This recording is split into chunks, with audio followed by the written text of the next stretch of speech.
Hello everyone, welcome to practice mock. National housing bank के notification आ गई है और अगर आप ऑलरेडी बैंक एग्जाम्स के लिए प्रिपेयर कर रहे हैं तो आप असिस्टेंट मैनेजर की पोस्ट के लिए भी अप्लाई कर सकते हैं। जो एलिजिबिलिटी क्राइटेरिया है, जैसे कि जो एज है या फिर एजुकेशन क्वालिफिकेशंस हैं, तो वो हम सभी डिटेल्स अभी देखेंगे। सो ओके, तो जो इम्पोर्टेंट डेट्स हैं वो ये रही, ठीक है। सो कट ऑफ डेट जो है एलिजिबिलिटी क्राइटेरिया की, इट इज़ 1 सितंबर 2023 और जो एप्लीकेशन जो है स्टार्ट हो जाएगी 28 सितंबर से एंड जो the last date for registration and payment of fees is 18 अक्टूबर। ओके, एंड अभी जो interview and final result, call letter, ये सब अभी डिटेल्स अभी वेबसाइट पर पब्लिश हो जाएंगी, ठीक है। जो नंबर ऑफ़ वैकेंसीज हम देख लेते हैं।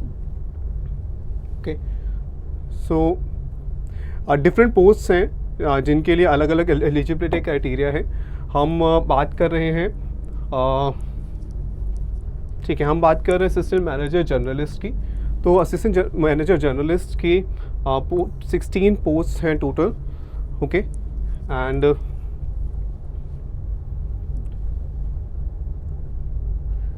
ठीक है,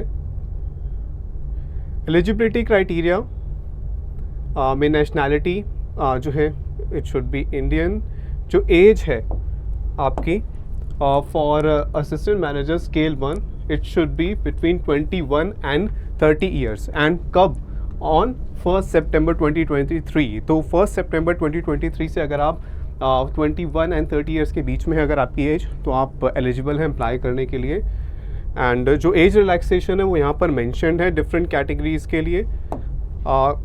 SC/ST कैटेगरीज़ के लिए 5 ईयर्स है, 3 ईयर्स OBC के लिए हैं, एंड बाकी आप चेक कर सकते हैं जो भी एज रिलैक्सेशन क्राइटेरिया है, ठीक है।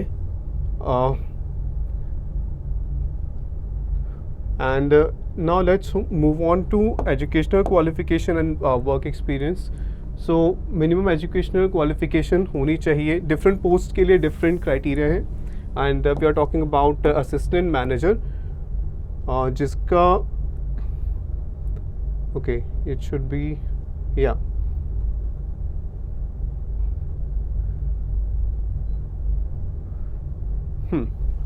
ठीक है। So assistant manager academic qualifications, आप किसी भी डिसिप्लिन में आपकी ग्रेजुएशन होनी चाहिए विद मिनिमम 60% मार्क्स, ठीक है। And SC/ST and PWBD candidates के लिए 55% है वो।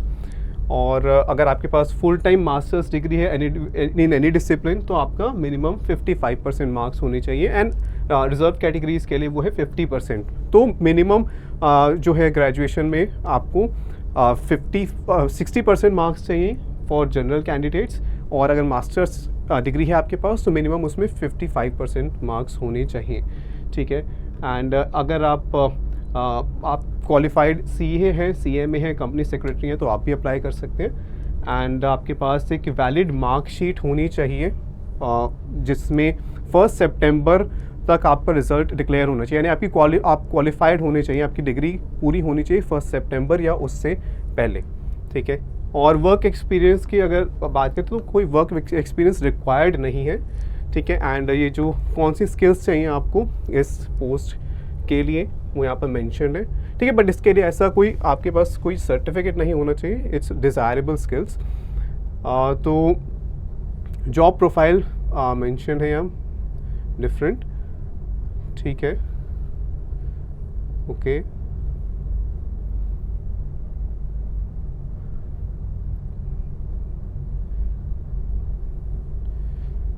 एंड यहाँ पर मेंशन है,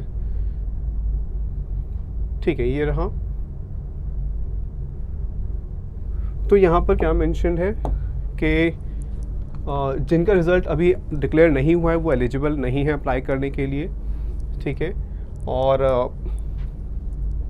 आपको ओरिजिनल अपना डॉक्यूमेंट जो भी मार्कशीट है वो शो करनी होगी at the time of interview. ये मेंशन्ड है। CGPA का मेंशन्ड है कि अगर आपके पास CGPA है तो उसको आपको परसेंटेज में कन्वर्ट करके आपको अपलोड करना है। एंड अगर 49.99% है तो आप उसको राउंड ऑफ नहीं कर सकते, it will be 49.99 only, okay. और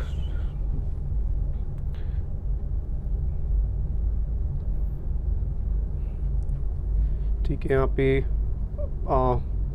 PWD कैंडिडेट्स के लिए डायरेक्शंस गिवन है। EWS क्राइटेरिया आप चेक कर सकते हैं, अगर आप EWS कैटेगरी से अप्लाई कर रहे हैं तो क्या क्राइटेरिया होना चाहिए।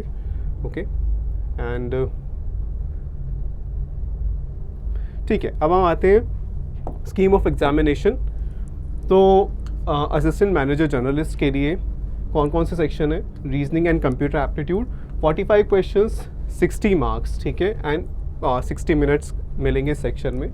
General awareness and computer knowledge, ठीक है, तो उसमें 50 क्वेश्चंस, 50 मार्क्स एंड 40 मिनट्स का सेक्शन होगा। English language 25 questions, 30 marks and 35 minutes. Quant में मेनली फोकस होगा DI पे, एंड उसमें 35 question, 60 marks and 45 minutes. So total 155 questions, 200 marks and 3 hours का एग्ज़ाम होगा। एग्ज़ाम पूरा होती है ऑब्जेक्टिव टाइप एग्ज़ाम के बाद आपका डिस्क्रिप्टिव एग्ज़ाम होगा, जो कि 30 मिनट्स का होगा, एंड जिसमें 25 मार्क्स होंगे। 2 क्वेश्चन होंगे, यानी एक लेटर लिखना होगा आपको और एक एसे लिखना होगा, ठीक है। अब क्या ये एसे के मार्क्स भी इंक्लूड होंगे या नहीं, वो हम देखते हैं। तो ठीक है, तो पेनल्टी क्या है? रॉन्ग आंसर्स की 1/4 है, ठीक है, तो 1/4 आपके नेगेटिव मार्किंग है इसमें, ठीक है। नॉर्मलाइजेशन होगी, एंड जो कट ऑफ स्कोर है, अब इसकी बात करते हैं, तो सेक्शन वाइज कट ऑफ भी होगी, ठीक है, तो वो भी आपको क्लियर करनी है। उसके बाद डिस्क्रिप्टिव टेस्ट क्वालिफाइंग है, तो उसके मार्क्स नहीं इंक्लूड होंगे फाइनल मेरिट लिस्ट में, so it is qualifying in nature. Okay, ठीक है, तो लेकिन उसमें मिनिमम स्कोर आपको करना पड़ेगा डिस्क्रिप्टिव टेस्ट में भी, लेकिन वो बस क्वालिफाई करना है आपको, ठीक है। अब फेज़ 2 है एग्ज़ाम का, विच इज़ इंटरव्यू, ठीक है। तो इंटरव्यू में क्या वेटेज होगी?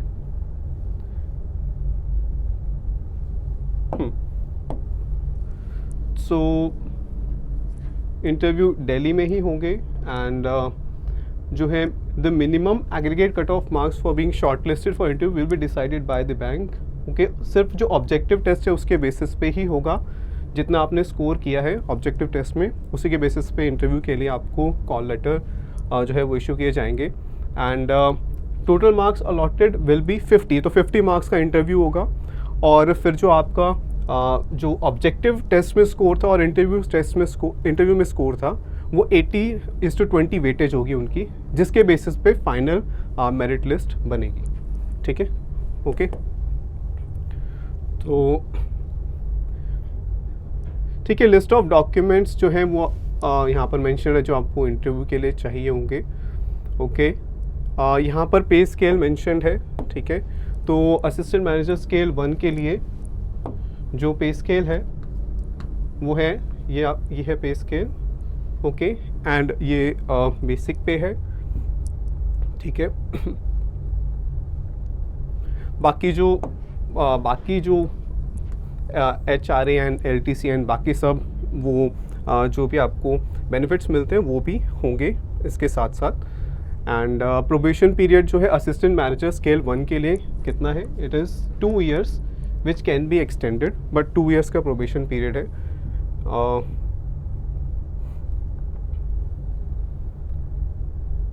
ठीक है, एप्लीकेशन फ़ीस जो है इट इज़ 850, ठीक है। SC ST PWD कैंडिडेट्स के लिए इट इज़ 175, बाकी सब कैंडिडेट्स के लिए इट इज़ 850।